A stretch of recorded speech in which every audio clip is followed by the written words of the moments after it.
834, kicking butt, taking names. Let's go. 834, you can see more. 5 more crazy formulas. These aren't really called identities, they're called double angle formulas. And I'll tell you why. Double the angle, double the angle, double the angle, double the angle, double the angle. And I know these are intimidating at first, but they always start out super simple and then they get increasingly more difficult. So with that being said, the instructions for 1, 2, and 3 are to simplify. So, as you can see, this right here matches this. So we're simplifying by following the formula. So all this says is, if you see something that resembles this, write it by doubling the angle. So there's my angle, there's my angle. We got to double that, and then put a sign in front of it. It's that easy. What's this one look like? Well, it doesn't look like that. Definitely doesn't look like that. So now it must be from here. And here it is. Now this one's a little bit more mysterious because this one we actually have a number for an angle. So we doubled it and we got 30. Now we have an algebraic representation of an angle. So don't let that freak you out. That could be 40 degrees,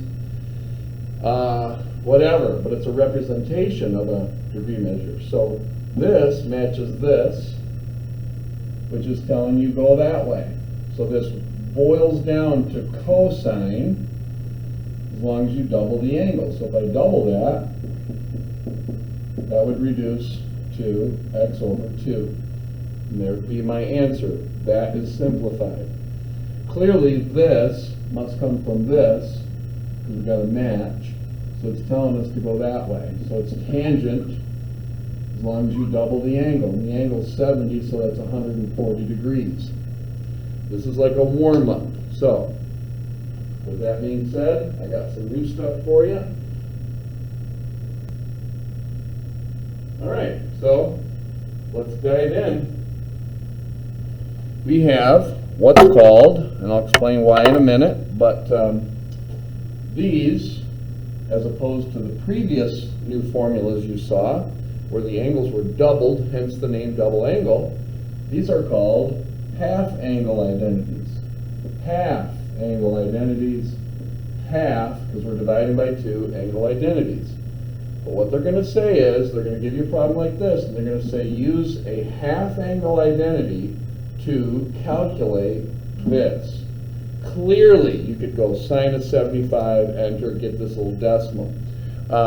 This exercise is forcing you to be introduced to new truths, but also to practice your algebra basics. And I actually think that's what Pre-Calc wants you to do. So with all that being said, here comes some irony. We know this is sine, so we got to use this. This is called the half angle identity or formula, but the ironic thing is, in order to go from here to here, you end up having to double the angle. You might go, well, I thought the last ones were double angle identities. They were. But now we're manipulating numbers to make things work. In other words, I'm going to rewrite this as sine of 150 all over 2. Notice this is equal to 75. I'm just making this really look like this so I can identify what u is. U is 150, and that's what I'm going to put in this formula. We could not put 75 in for u because it's not in the u over 2 form. So remember, if you're going to use the half angle identity, you got to double the given angle in order for it to be written properly. Now we can use this formula. So it's plus or minus big old square root 1 minus cosine of 150 all over 2. Well, we got to spin our spinner 150 degrees. That's leaving us with 30. So we know this is 1. We know this is our 60, so this is the square root of 3, but it's got to be negative and 2. So what is cosine of 150? Adjacent over hypotenuse. So I'm going to take this out, replace it with what it equals. Negative square root of 3 all over 2.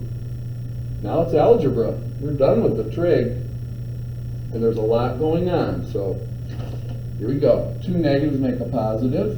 Now what I'm going to do is I'm going to clean this up a little bit. I see I need common denominators in the numerator. I'm concentrating in the numerator. So I'm going to make that 2 over 2. Now I'm going to rewrite this as the square root of 2 plus the square root of 3 over 2. I found common denominators and adding them together. All over 2. Now, here's something we have to just understand. If I had 10 over 2, is this what I want to do? Yeah. Okay, there we go. So, if I said, hey guys, figure that out. I bet you'd go, oh, 10 over 2 is 5. 5 divided by 5 is 1. You did good. What am I trying to show you? Well, if this 2, if we just do this differently, hits that 5 multiplication, we'd get 10 over 10, which equals 1. So I'm showing you a technique that we're going to need to use right here.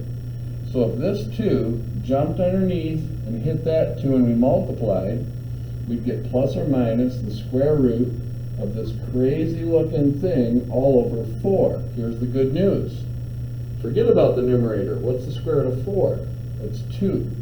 So my answer is plus or minus the square root of 2 plus the square root of 3 all over the square root of 4, which is 2. Don't forget, this is a big old square root. A big old square root. It covers everything.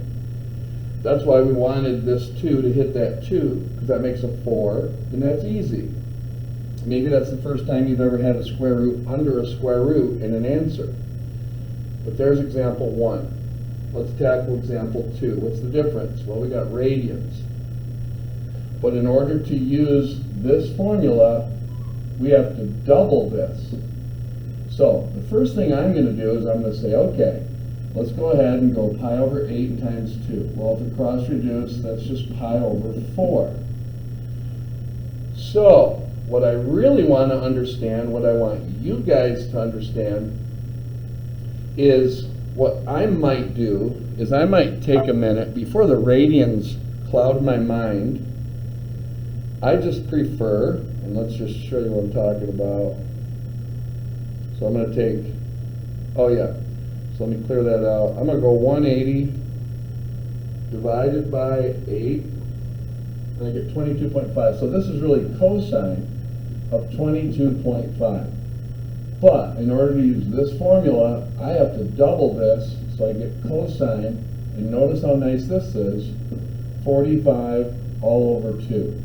I was doing that over here with the radians, but I think our brains are going to do a better job with just degree measures, because now we know that this is our u. We're going to put that right in for that u, and here we go.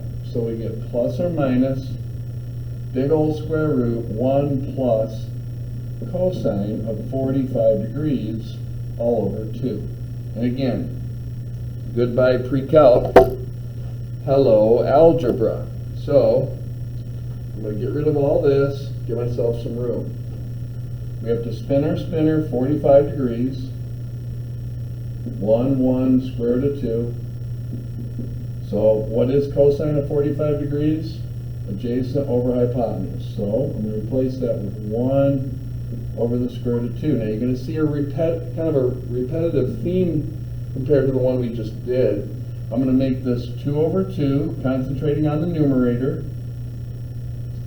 Well, this one's a little different. So, anyways, let me redo this. I didn't see the square root of 2 there, so for some reason. So this was a 1. So instead of making it 2 over 2, I'm going to make it the square root of 2 over the square root of 2, just so I can concentrate on the numerator part. So I get plus or minus the square root of, and I'm going to take this over to the side, I get the square root of 2 plus 1 all over the square root of 2. Now, what I'm going to focus on is getting rid of the square root in the denominator, and I know this is in the numerator. I'm ignoring this for now, and you'll see why in a minute. But I'm going to get that out of there, get that out of there. So this turns into a 2. This turns into, that's a 2 plus the square root of 2. So 2 plus the square root of 2. Few students do things a little different, but I think this is a good approach. So there's my 2. Again, that 2 slams with that 2. So we really get, that's a 4.